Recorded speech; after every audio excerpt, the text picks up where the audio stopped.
بچوں، آج کے اسلامک انسائکلوپیڈیا میں آپ لوگوں کو حضرت ابو بکر صدیق رضی اللہ تعالیٰ عنہ کے بارے میں بتاؤں گی۔ حضرت ابو بکر صدیق رضی اللہ تعالیٰ عنہ کون تھے؟ تو بچوں، حضرت ابو بکر جو تھے وہ ہمارے پیارے رسول حضرت محمد صلی اللہ علیہ وآلہ وسلم کے بچپن کے ساتھی بلکہ ان کے بیسٹ فرینڈ تھے۔ لیکن ان کی جو اسپیشل بات ہے وہ یہ ہے کہ جب ہمارے نبی کریم صلی اللہ علیہ وآلہ وسلم نے لوگوں کو اسلام کی دعوت دی اور ایک اللہ پر ایمان لانے کو کہا تو حضرت ابو بکر تمام مردوں میں سب سے پہلے وہ مرد تھے جنہوں نے اسلام قبول کیا اور مسلمان ہو گئے۔ اور ان کی دوسری اسپیشل بات یہ ہے کہ جب ہمارے نبی صلی اللہ علیہ وآلہ وسلم کو اللہ تبارک و تعالیٰ نے معراج کے واقعے پر بلایا، یعنی معراج کا واقعہ جب اللہ تعالیٰ نے نبی کریم صلی اللہ علیہ وآلہ وسلم کو اپنے پاس آسمان پر حضرت جبرائیل کو بھیج کر بلوایا تھا اور اللہ تعالیٰ نے وہاں ہمارے پیارے نبی سے ملاقات کی اور انہیں ساتوں آسمانوں کی سیر کروائی تھی، جنت دوزخ دکھایا تھا۔ تو دوسرے دن صبح جب اٹھ کر لوگوں کو یہ بات معلوم ہوئی تو لوگوں نے اس بات میں تھوڑا شک و شبے کا اظہار کیا اور کہا کہ اچھا کیا واقعی یہ ہو سکتی ہے سچ بات؟ تو سب مل کے پھر وہ حضرت ابو بکر کے پاس گئے تاکہ کنفرم کر سکیں کہ بھئی یہ کیا معاملہ ہے۔ تو حضرت ابو بکر صدیق رضی اللہ تعالیٰ عنہ نے کہا کہ اگر میرے پیارے دوست حضرت محمد صلی اللہ علیہ وسلم نے یہ بات کہی ہے تو میں ایک لمحے کی دیر کیے بغیر اس بات پر ایمان لاتا ہوں اور میں کہتا ہوں کہ ہاں یہ سچ ہے، یہ واقعہ ہوا ہے۔ تو بس اس کے بعد ان کا لقب صدیق پڑ گیا تھا، یعنی ان کا ٹائٹل جو تھا وہ صدیق تھا، یعنی کہ سچ کہنے والا اور سچ کی گواہی دینے والا۔ اور جو تیسری سب سے امپورٹنٹ بات ہے وہ یہ ہے کہ ہمارے نبی حضرت محمد صلی اللہ علیہ وآلہ وسلم جب اس دنیا سے رخصت ہو گئے، یعنی ان کا انتقال ہو گیا، تو حضرت ابو بکر صدیق رضی اللہ تعالیٰ عنہ کو سب کے جو جتنے بھی مسلمان تھے ان کے ووٹ سے، ان کی مرضی سے خلیفہ بنایا گیا تھا۔ بچوں، آپ لوگ یہ سوچ رہے ہوں گے کہ خلیفہ کیا ہوتا ہے؟ تو دیکھیں، جس طرح کسی بھی کنٹری کو یا کسی بھی سسٹم کو چلانے کے لیے اس کا کوئی نہ کوئی بڑا ہوتا ہے، کوئی نہ کوئی ہیڈ ہوتا ہے، تو اسلام میں کیا تھا اس زمانے میں کہ اس زمانے کے سسٹم کو اور اس زمانے کے نظام کو چلانے کے لیے جو ہیڈ ہوتا تھا، جو سب سے قابل شخص ہوتا تھا، تو اس کے لیے ایک طرح کی رائے شماری ہوتی تھی، یعنی سب کا مسلمانوں کا اوپینین جانا جاتا تھا، جس طرح سے ووٹنگ ہوتی تھی سمجھ لیں، تو اس طرح سے خلیفہ مقرر کیا جاتا تھا۔ تو یاد رکھیے گا کہ حضرت ابو بکر صدیق رضی اللہ تعالیٰ عنہ جو تھے وہ مسلمانوں کے سب سے پہلے خلیفہ بنے تھے۔ تو بچوں، اب ہم جانتے ہیں حضرت ابو بکر صدیق رضی اللہ تعالیٰ عنہ کی زندگی کے اور بھی حالات اور واقعات۔ تو حضرت ابو بکر رضی اللہ تعالیٰ عنہ شروع سے ہی تجارت کیا کرتے تھے اور کافی مالدار تھے، لیکن جب کبھی مسلمانوں کو کسی بھی موقع پر ضرورت رہتی کسی قسم کی ہیلپ کی تو حضرت ابو بکر صدیق رضی اللہ تعالیٰ عنہ کبھی پیچھے نہ ہٹتے اور دل کھول کر مسلمانوں کی ہیلپ کیا کرتے تھے۔ اور ایک موقع تو ایسا آیا جب غزوہ تبوک کے موقع پر مسلمانوں کے لیے ساز و سامان کی، جنگی ساز و سامان کی بھی ضرورت تھی، ہتھیاروں کی ضرورت تھی، اور جو لوگ جنگ پہ جا رہے تھے تو پیچھے جو ان کی فیملیز تھیں، ان کے بوڑھے والدین تھے یا ان کی خواتین اور بچے تھے، تو ان سب کے لیے بھی راشن پانی کا بندوبست وغیرہ کرنا تھا۔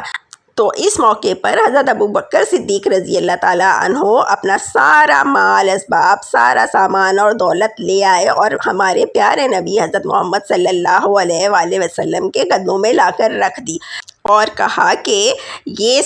ساری دولت جو ہے وہ مسلمانوں کی ہیلپ کے لیے اور اسلام کی سربلندی کے لیے یوز کریں۔ تو ہمارے پیارے نبی صلی اللہ علیہ وآلہ وسلم نے فرمایا کہ اے ابو بکر، تم نے اپنے گھر والوں کے لیے بھی کچھ چھوڑا ہے یا سب کا سب ہی تم لے آئے؟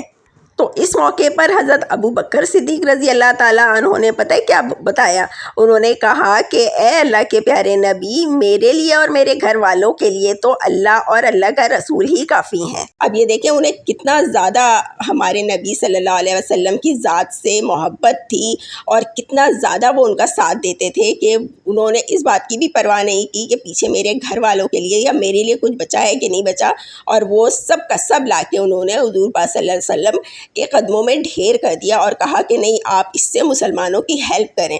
اب بچوں یہ اس زمانے کی بات ہے جب نیا نیا اسلام پھیلنا شروع ہوا اور نبی پاک صلی اللہ علیہ وسلم نے سب کو اسلام کی دعوت تبلیغ دینا شروع کی کہ بھئی چھوڑو یہ بتوں کی پوجا، یہ پتھر کے بت تمہیں کچھ نہیں دے سکتے، تم ایک اللہ پر ایمان لاؤ جس نے ساری دنیا بنائی ہے۔ لیکن یہ باتیں ان بت پرستوں سے بھلا کب برداشت ہوتی؟ تو ان کافروں نے کیا کیا، جو مسلمان تھے ان پر اور ہمارے پیارے رسول صلی اللہ علیہ وسلم پر طرح طرح سے جو ہے نا ظلم کرنا شروع کر دیے، انہیں عجیب عجیب طریقوں سے تنگ کرنا شروع کر دیا۔ کبھی تو مسلمان نماز پڑھ رہے ہوتے تو وہ پیچھے سے گلے میں ان کے رسی ڈالتے تھے اور اتنی زور زور سے کھینچتے تھے کہ ان بیچاروں کا دم گھٹنا شروع ہو جاتا تھا۔ کبھی کبھی وہ ان کے راستے میں کانٹے بچھا دیتے، کبھی کوڑا لا کے ڈال دیتے تھے نماز کے آگے، اور تو اور ان لوگوں نے تو جو پینے کے پانی کی سپلائی تھی نا، واٹر سپلائی، وہ تک بند کر دی تھی۔ اب ان سارے مظالم سے، ان سارے ظلموں کو سہتے سہتے مسلمان پھر بھی حوصلے سے بیچارے برداشت کر رہے تھے، لیکن اللہ تبارک و تعالیٰ نے حکم دیا ہمارے پیارے نبی صلی اللہ علیہ وسلم کو کہ تم اور تمہارے ساتھی جو ہیں وہ یہاں سے ہجرت کر کے مدینہ شفٹ ہو جائیں۔ نبی کریم صلی اللہ علیہ وسلم کے حوالے بہت سارے کام تھے، اور خود یہ جو کافر تھے نا ان پہ ظلم کرتے تھے، انہی کی اپنی رکھی ہوئی بہت سی امانتیں تھیں جو نبی پاک صلی اللہ علیہ وسلم کے پاس وہ رکھوا کے جاتے تھے، کیونکہ انہیں پتا تھا یہ بہت سچے شخص ہیں، یہ ایماندار شخص ہیں۔ تو نبی کریم صلی اللہ علیہ وسلم نے کچھ جو امانتیں تھیں وہ حضرت علی رضی اللہ تعالیٰ عنہ کے حوالے کی کہ بھائی یہ ساری امانتیں جن جن کی ہیں ان کو پہنچا دینا، اور نبی کریم بعد میں آخر میں جو ہے وہ روانہ ہوئے مدینہ کی طرف۔ اب تو جب کفار کو یہ خبر ملی کہ جو نبی کریم صلی اللہ علیہ وسلم ہیں اور حضرت ابو بکر ہیں وہ تو یہاں سے روانہ ہو گئے ہیں مدینہ کی طرف، تو وہ تو مکہ میں ہے ہی نہیں، تو انہیں تو اس بات کو سن کے نا بڑا غصہ آیا، لیکن انہوں نے، وہ بس ویسے ہی تھے نا، ہر وقت سازشیں کرتے رہتے تھے، تو اس میں بھی انہوں نے ایک پلان کیا۔ انہوں نے کہا اچھا چلو موقع اچھا ہے، ہم ایسا کریں گے، ہم محمد صلی اللہ علیہ وسلم ان کے ساتھی کے پیچھے جا کر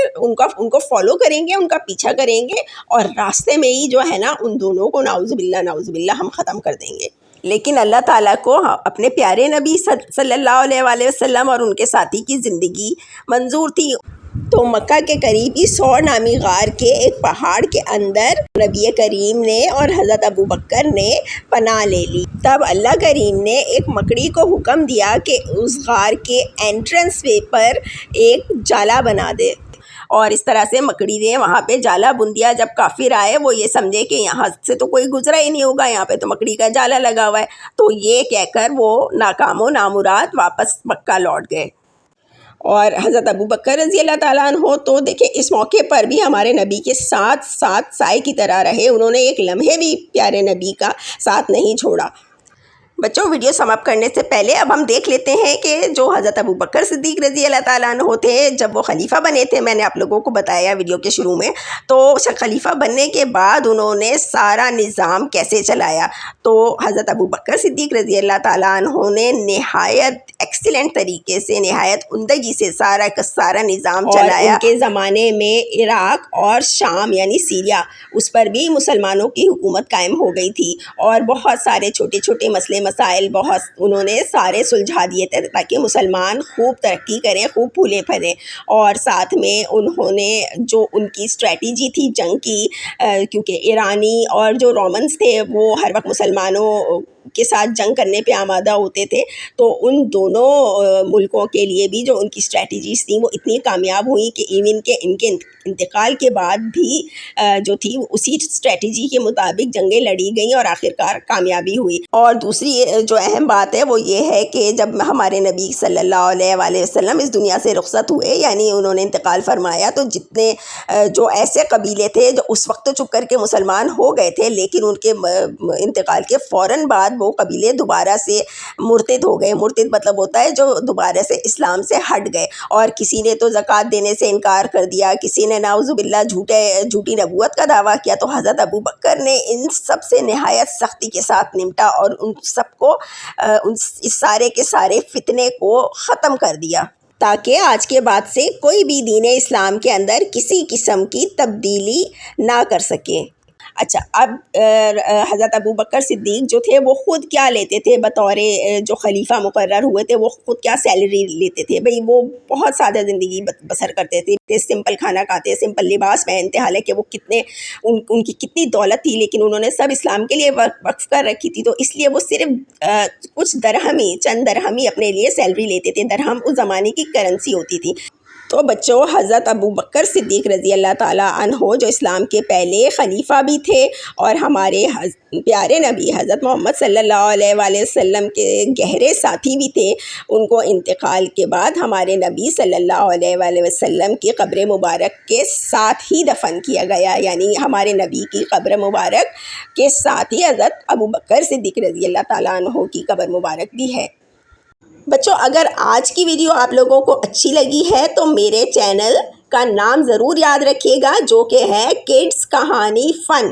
اور اپنے امی بابا سے کہہ کر یا بڑے بہن بھائیوں سے کہہ کر میرے چینل کڈس کہانی فن کو سبسکرائب بھی کروا لیجیے گا، اور جو بیل آئیکن ہے، بیل آئیکن کو بھی ضرور پریس کیجیے گا، تاکہ جیسے ہی کوئی ویڈیو اپلوڈ کروں فٹافٹ آپ لوگوں تک اس کی نوٹیفیکیشنز پہنچ جائیں۔ اور یہ بھی بتا دوں کہ یہ بالکل فری ہوتے ہیں، ان پہ کوئی آپ لوگوں کو چارجز یا کوئی پیسے نہیں ادا کرنے پڑتے۔ اور ساتھ ہی میری آج کی ویڈیو کو لائک بھی کر دیجیے گا۔ خوش رہیے اور اپنا خیال رکھیے۔ سی یو نیکسٹ ٹائم۔